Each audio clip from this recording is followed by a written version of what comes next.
মামা তোমার নামটা কি? রাকিব হাসান। তুমি হিন্দু না মুসলমান? মুসলমান। আটটা মুট করো, তোমারে কয়টা কথা কইয়ে দিয়ে যাবো। অবশ্যই কথা কয়টা যদি সত্য হয় হাসা বলবা তো? অবশ্যই মিথ্যা কইলেও কিন্তু আল্লাহর কাছে ঠেকা থাকবা। না, মিথ্যা বলবো না। তুমি যেই দল সাপোর্ট করো সেই দল 36 বছর পরে ওয়ার্ল্ড কাপ পাইছে, কথা ঠিক না ব্যাঠিক?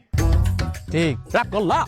না, রাগ করি না। তুমি যেই দল সাপোর্ট করো সেই দলে যেই সেরা প্লেয়ার হয় সেই হাত দিয়ে একটা গোল দেয়, কথা ঠিক কিনা?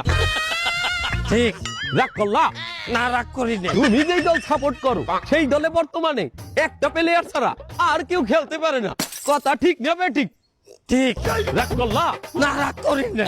তুমি যেই দল সাপোর্ট করো সেই দলের 3টা বিশ্বকাপ সাপোর্টাররা মনে করে 50টা বিশ্বকাপের সমান, আর ব্রাজিলের 5টা বিশ্বকাপ রে ওরা একটাও ধরে না, কথা ঠিক না ব্যাঠিক? ঠিক। রাগ করলা? না, রাগ করি না। তুমি যেই দল সাপোর্ট করো সেই দলের একটা প্লেয়ার বুড়ো হয়ে যাইবে, কেউ তোমরা ওরে ছাড়বা না, ওরে ছাড়া বিশ্বকাপ খেলবা না, কথা ঠিক কিনা? ঠিক। রাগ করলা? না, রাগ করি নাই। তোমাকে রাগ নাই। রাগ করি নাই। আমার বেলা